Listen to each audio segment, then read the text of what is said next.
Hello and welcome to 20th Hour, a program in which we offer solutions as well as get to the depths of problems that exist on a global scale.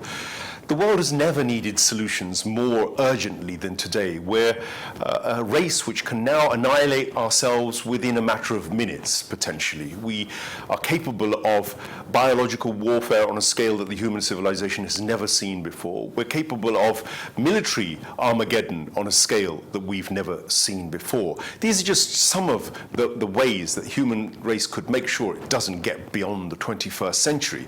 Some of our leaders, it seems, are very intent on ensuring we don't these days, and it's really a case of education that is required amongst the ordinary masses, both politically and economically, to understand why things are the way they are and why megalomaniacs and psychopaths quite often seem to be in control and in power, leading us towards ever deeper, if you like, holes as humanity, whether we look at climate change or go beyond that to the wars and the conflicts around the world, or even potential pandemics that may be able to take a grip of the world.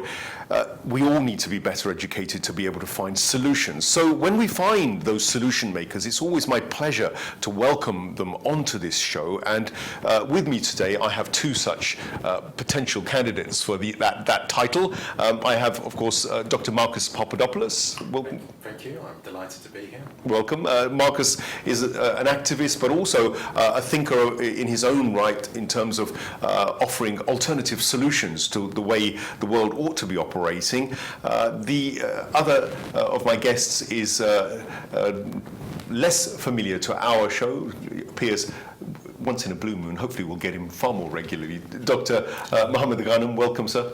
You're welcome. Thank you very much. And Dr. Ghanem, apart from being a very well-known political, if you like, justice activist himself, is also an economic, if you like, investigator, a thinker, somebody who's worked on Islamic economics. And that's our series where if we're going to offer some kind of solution, an alternative to some of those major problems, it seems as though economics certainly is at the heart of some of what we should be considering in reshaping globally. It comes as no surprise to many of you to know that actually the world's 1% seem to be controlling and managing the economic affairs of the 99%. Perhaps that's the way it's always been, but certainly it's becoming more and more of a problem and an issue which has given rise to all sorts of nationalistic movements and people worrying and fretting over what the actual answer is. And all too often we have leaders like Boris Johnson and Donald Trump who put themselves forward as the champions of the people, when in reality they're probably just part of that 1%, and yet we get hoodwinked into bringing them back into power, supposedly to offer us the economic solutions. Well, I'm going to first of all come to Brother Mohammed Ghanem. I think it's easy to criticize the existing system, and there are many of us now doing it, and many of us have woken up. Of course, that needs to happen, and I'll come on to Marcus to maybe give us some more analysis about that. But I'd like to start on a positive note and think about economics today in terms of alternative ways of looking at it. Because as a layperson, as a not an expert in economics myself, I could pretty much work out that it's the elites and the corporate elites, the transnational elites, the large companies, the multi-billionaires, the Bezos fraternity of the world, you know, the Facebook characters, and more probably poignantly, people like the Rothschilds and perhaps the offshoots of the Rockefellers and the few other families which seem to have an extraordinary grip on the planet's economy as, if you like, the starting point. But Dr. Ghanem, your journey on economics, did it become something you did because you saw these problems and you wanted to find a solution, or did you come at Islamic economics as a solution purely as a sort of an exercise of your own spiritual or religious obligation? Which was it? Bismillah ar-Rahman ar-Rahim. The misconception for a lot of ideas in the world which drive me to investigate. The first, to start with human being as a society, to manage this society, we call it sociology or human science, we had some misconception. The first is to do with religion and knowledge. We have to be sure where the resource of knowledge. When I'm speaking today, one of the things is a big problem for intellectual or intellect. How did I obtain the skill of language? And with language, we come to knowledge.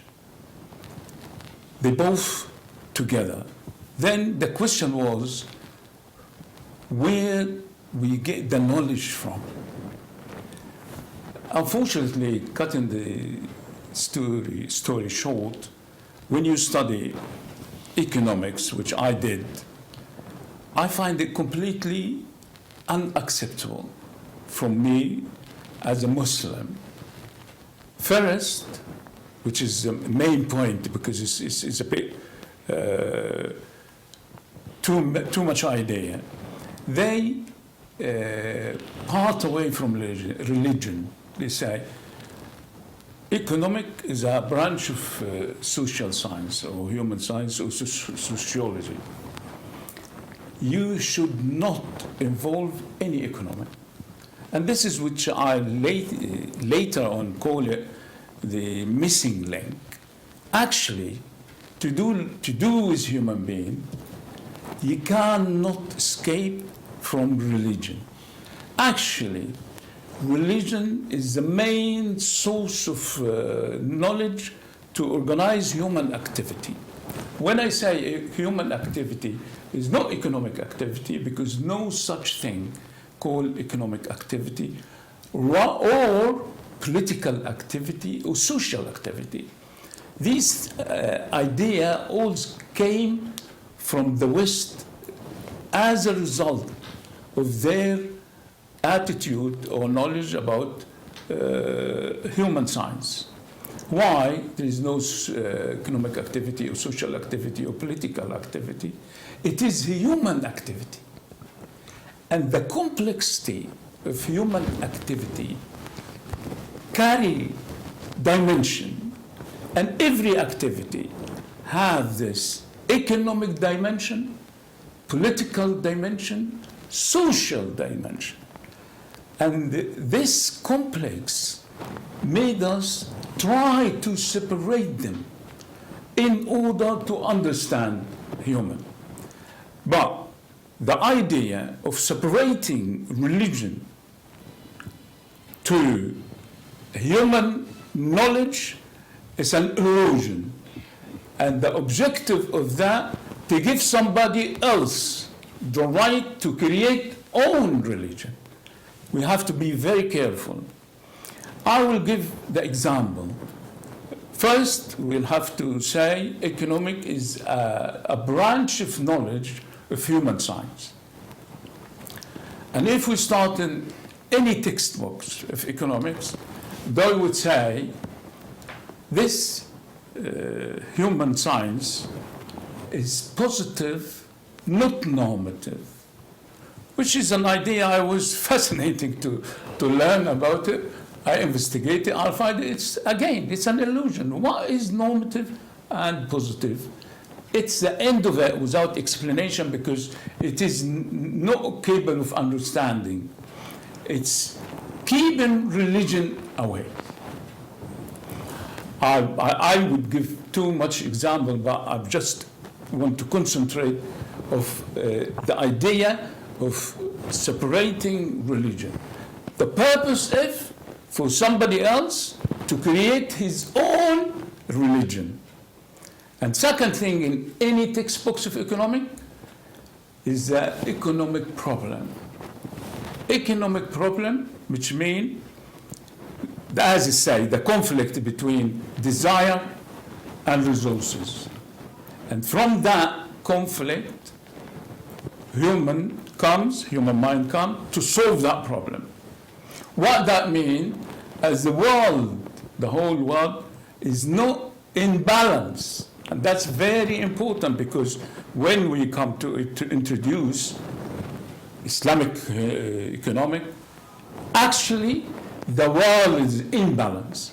Then they have turned a fact to unfact and make it for people to believe. When you start with these things, avoiding any religion, for people not to think of religion at all, deprive them from the main resource of knowledge, and creating their own convenient knowledge to control them. Then introducing the idea of the economic problem, which is a conflict between desire and resources. It does not exist. From those, the history of the West has developed a full discipline subject called economics. And unfortunately, from this subject, the whole world today is running from A to Z according to that discipline. I am Muslim. As a Muslim, when I find all these contradictions, which I don't accept, my belief do not accept, I started thinking of the alternative. That's why I put the principle of Islamic economic. There is two subjects today for a discipline, an academic subject, which a human always act according to what they believe, what their idea is. Then we introduce the idea of Islamic economic to be an alternative to traditional economic in order to make the world better world. I think it's an absolutely fascinating introduction there, Dr. Ghanem. You've touched on some really interesting issues. The idea of human science, you know, the notions of positive and normative, what is it? You know, the economic problems around desire and resources, and then you've started talking about imbalance, you know, how Islamic economics as a phenomenon may still have solutions for the world. Well, let me just put my quick two bobs worth. Usually the gold standard, derivatives markets, transnational corporations, the central bank, the World Bank. There's an infinite number of institutions and terms and concepts which, of course, many of us may be unfamiliar with. Marcus, you're somebody who campaigns very regularly in terms of the political economies of the world and the injustice that exists there. Of course, your specialism is far more in the political impact of those economies. But what do you make, first of all, of our existing mechanism as it stands? Is it fair? Can we improve on it? Is it something that people in the West perhaps are thinking about changing? Well, first of all, allow me to say that I believe Dr. Ghanem's hypothesis is both fascinating and thought-provoking, and I believe it is refreshing to hear about an alternative economic system, because anyone who is both enlightened and open-minded will know that the economic health of the world today is not in a very good state. In America, there are 44 million people living in poverty. In Britain, there are 14 million people living in poverty. Also in Britain, there are 4 million children living below the breadline.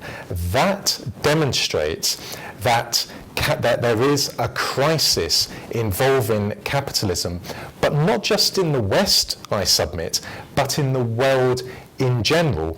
Now, I am not a proponent of capitalism, but I am prepared to concede that there are some elements of what I call classical capitalism that I agree with. No different to how I am neither a conservative nor a liberal, but I believe that with classical conservatism and classical liberalism, there are some important elements and they can be used in societies across the world.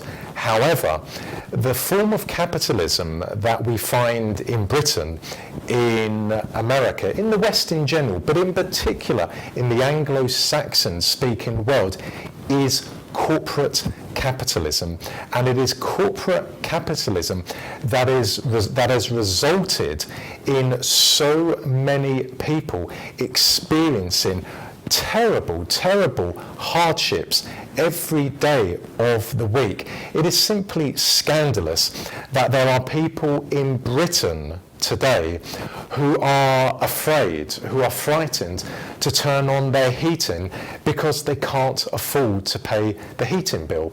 It is scandalous that there are well over 1 million people in Britain today who are dependent on food banks. So for example, they have to go to their local church for food. That is absolutely unacceptable. The British economy is in the top 5 in the world in terms of size, in terms of wealth, in terms of power. So it really shows that there is a crisis with capitalism, though I would say there has long been a crisis with capitalism, but that crisis has become all the more accentuated because there is corporate capitalism. Now, what are the alternatives?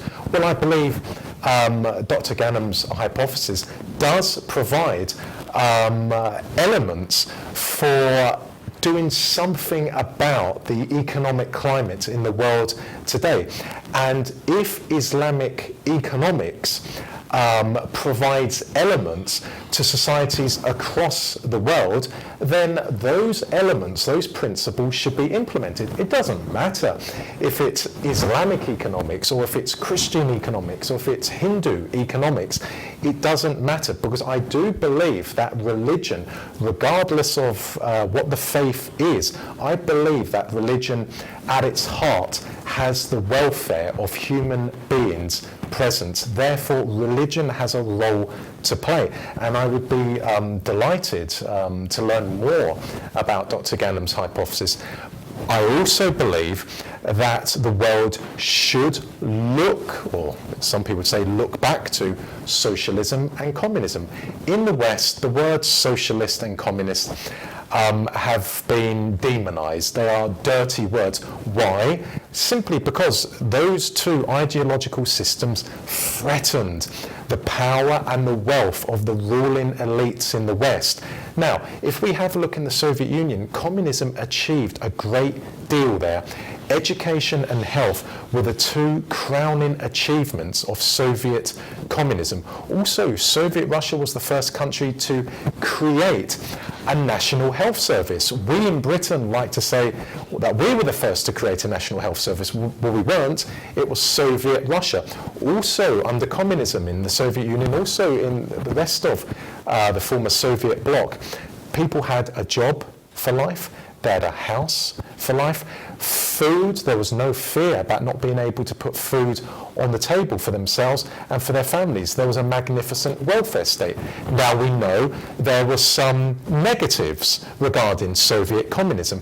You're never going to have perfection. There's always going to be problems. But I believe if we can take the proven successes of communism, specifically Marxism-Leninism, combined with good elements from classical capitalism, combined with Christian economics and Islamic economics, then I believe that provides some hope for the world. Because the way it's going at the moment, there's only going to be greater levels of poverty as long as capitalism, as long as corporate capitalism goes unchallenged. And I am delighted and I am infused to hear from people, regardless of their background, who provide an intelligent, well-supported and meaningful alternative to corporate capitalism. Well, there we are. We promise you we do have a dialogue of civilizations in this studio sometimes. So Dr. Ghanem, Dr. Marcus is very fascinated, and as we all are, but the key elements of maybe a map forward. Of course, it's a very complicated subject, and we're going to have several programs which are going to concentrate on the different chapters of the book that you've written of this program titled named Islamic Economics, The Ultimate Alternative. Now, if the audience could get a taster of what we might actually explore over the next few weeks as we journey through Islamic economics as a possible solution to the current global economic, if you like, trials and tribulations, what would it be? What are the key features or highlights that you're going to hopefully navigate us through? Well, I'm glad to hear Marcus' remark, and it's inviting, it's very helpful. And in order to put some concrete idea to argue about, I took from him not to avoid religion or make religion as a taboo. We have to open mind, let the people believe what they believe, look at the knowledge they introduce, and we pick up what is good for the world. That's number one. Secondly, and this is actually I'm introducing with this the Islamic economic. Because we are here, we cannot deny that the whole universe is balanced. I call it precision and natural balance. Then we have to start from the balance in order to remain in balance, not to break the balance or to assume there is no balance and somebody come and say, I will fix it. He won't fix it. He will make everything worse. Then we start with the word, the whole universe is in balance. Then we try with every action we do to remain the balance exists. For economics, I find this very useful way. The subject, I introduce it as the triangle monetary system, the triangle, which is the basis of Islamic economics. First, economic, it could mean the discipline, the knowledge, or could means the entity, like one company economy, British economy, United States economy. In the subject of economics as a discipline, they try to divide it between microeconomic, macroeconomic. Now they introduce the monetary economic, which I find this not helpful at all. In Islamic economic, we take it as a balance, as the nature between a physical economic and monetary economic, because both of those sides, even in the individual or any entity or a state, has different rules to play. This physical economic, which is the factor of production, we live to consume. In order to consume, we have to produce. And that's production, I would agree and accept the rules or the human or the rules of life of the factor of production. You go, put your labor, capital, land, whatever it is, money, then you produce an apple and produce something to eat, use value. And with that economy, that people will get their needs, will want, will desire, whatever it is. But you cannot achieve that without a monetary aspect. There is two sides of any entity or any individual or whatever. The physical one, which is controlled by factor of production, and the monetary one. And this comes to the triangle monetary system. To understand that triangle has three triangle heads. First, the concept of money, and that's one. And this is what the history of human has really modeled on.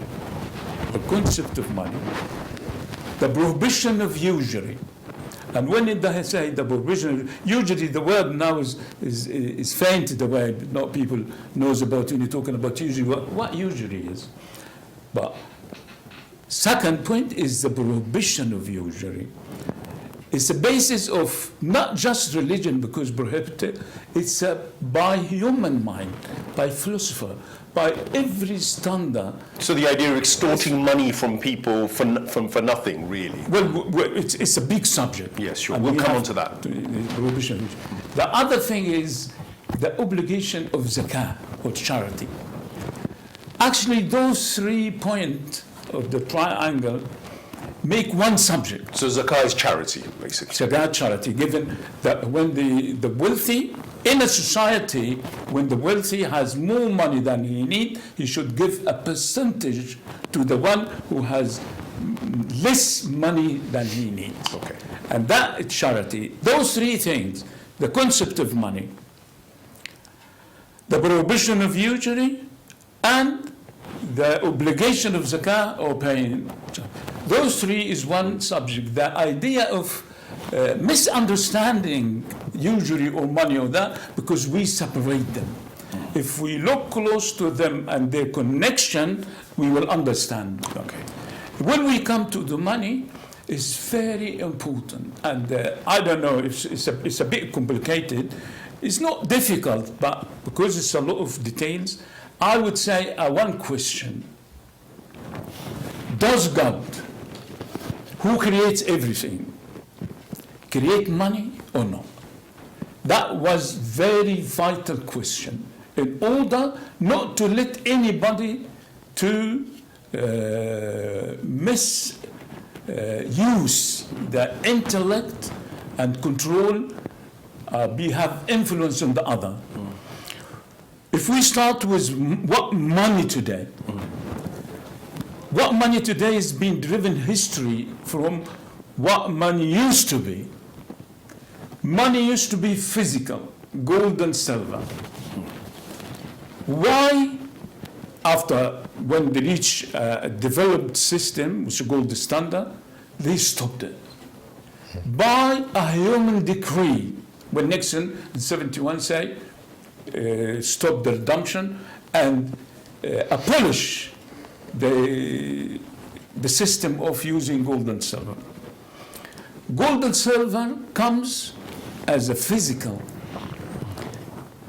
cannot be controlled by human, and that's that. And it is produced by factory production. And you buy other goods by gold and silver, which is produced by factory production. Then both of them controlled by a factory production. No one can have absolute control of the quantity. Then there is a balance about their quantity. This is one idea. Then after Nixon 71, money become a decision. Somebody decide to increase the money supply to as much as he can. We're talking about the world today. I will pick up the United States. The debt the state have is scaring. Over 20 trillion, I hear, even more than that. And the counter goes by second. Then who pay for that debt? Yeah. Who do they owe the debt to? Yes, and this is the thing. Would that be justice money? We're talking about war and guns. War comes because there is no justice. And one of the things as a justice instrument is money. When money is diluted or altered, that will be injustice. That itself will create war. And the unbalance between the producing the goods and producing money, that will create instability of the prices. And that instability of prices will create inflation, and that inflation, as an economist, they say, the enemy of economic. And regarding the definition of politics is how to run economy, and leave the physical economy because it's easy, but the monetary economy is in a mess. Then we will understand why the wars, why there is a countries, the minimum wage or the minimum standard of living is maybe 1,000 more than in another place where another human like him live. And who's stealing from the other? If we start with that, just concentrating in the triangle and starting with money and get it finalized and move into the prohibition of usury and see what is usury, what's prohibition and usury, and see the importance of a charity, then we can cover a lot of big area of human activity. Absolutely fascinating, and you've done it in a way where even somebody as stupid as me can begin to understand this economics. But that dynamic of the triangle of the Islamic notion of economics is a fascinating point to start. Helps to visualize things. So thank you for that really fascinating introduction. It really just whet my appetite for really opening up all of these topics individually. They all need to be dealt with individually. The definition of usury, the whole idea of production and consumption, the gold standard, all these issues that you've raised absolutely whetted my appetite for investigating it. They say most of an answer lies in the quality of the question, and in fact 80-90% of the answer lies in the question that you ask. That was occurring to me in the questions you were putting forward, because they were already beginning to lead me towards perhaps the answers, and perhaps they were making you do so. As a man who's in the world of politics and trying to find solutions, clearly economics is a major area that needs to be addressed. What are your thoughts on this kind of process, if you like, of tackling economics in order to impact politics? Yes, I believe that whatever economic system a society adopts, or indeed if a society adopts a number of principles from competing economic systems, the most important thing is that mankind must be at the heart of an economic system. Unless mankind is at the heart of an economic system governing any country in the world, then there will always be human suffering.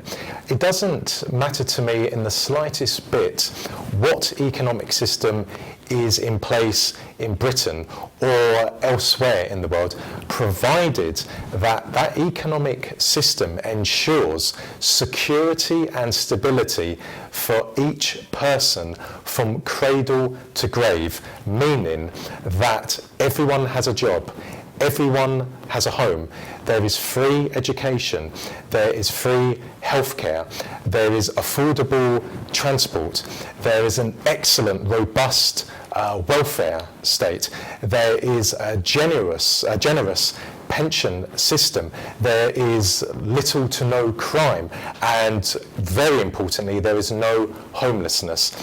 That is what an economic system has to aim for.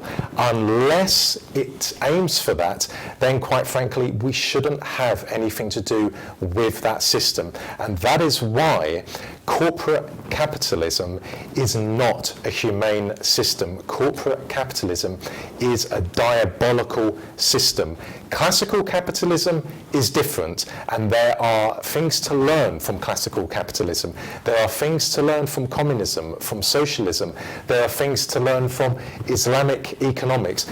But as I said moments ago, at the heart of any economic system must be mankind.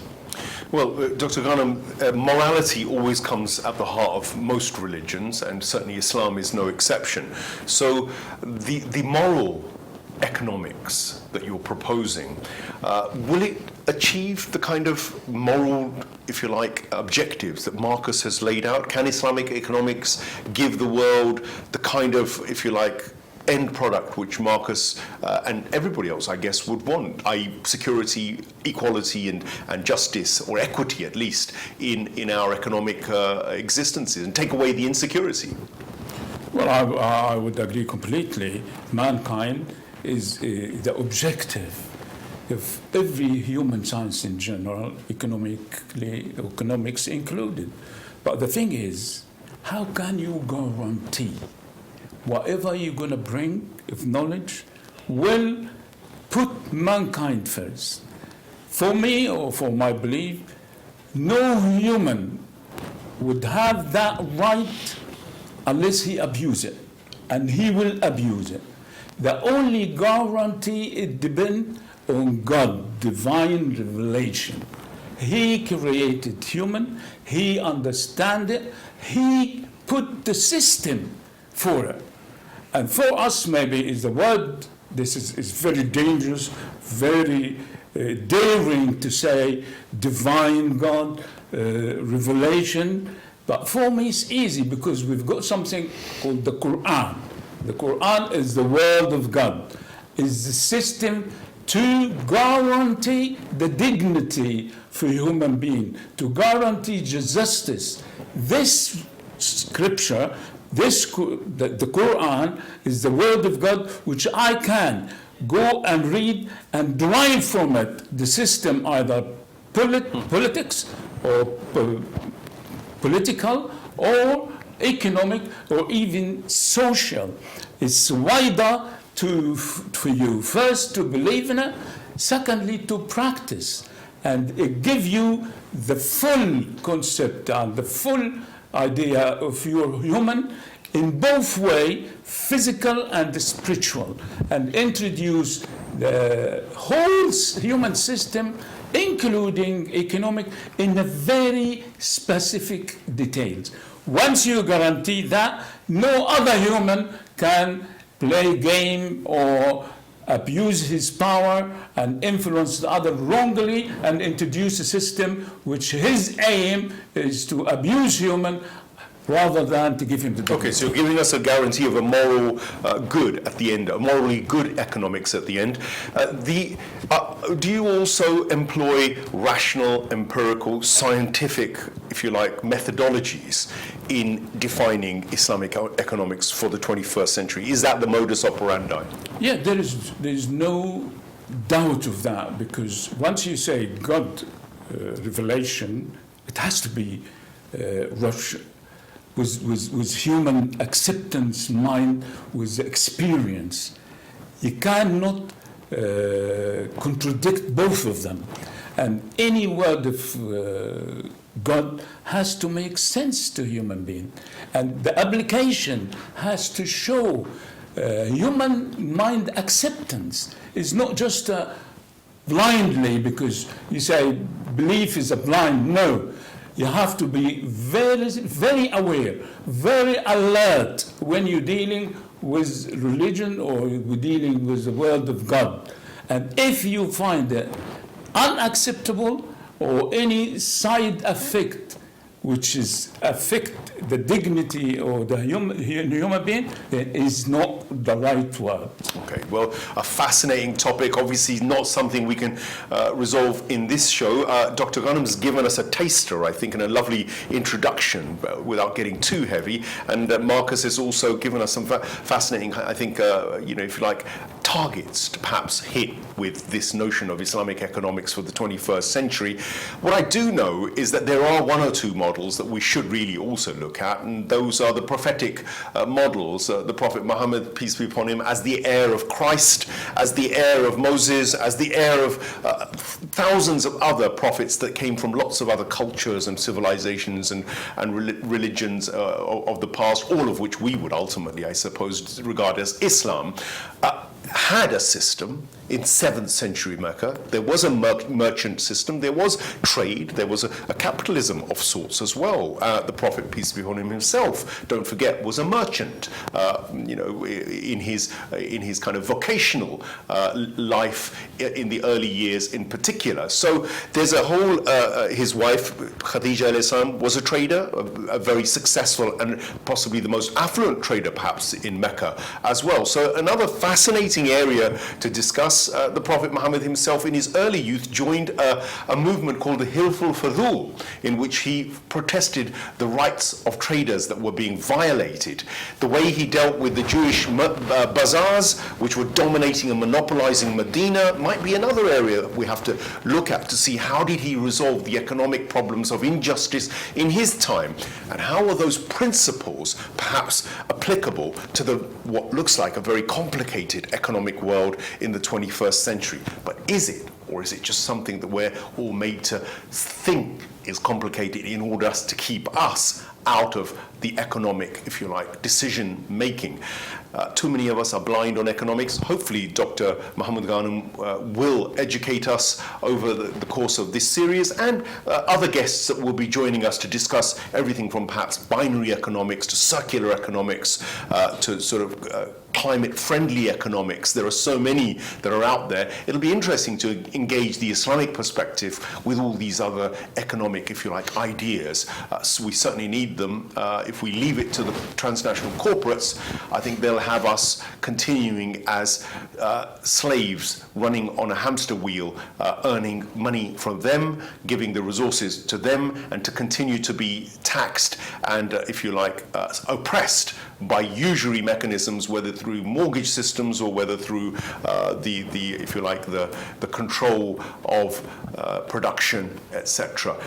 These are issues that we're going to continue to, I think, unearth in what is, I think, a very much needed area of education for all of us. Thank you, Dr. Muhammad Ghanem. Thank you. And thank you very much, Pleasure. Dr. Marcus Papadopoulos. Would love to invite you again very soon. Inshallah. Until the next show, take care.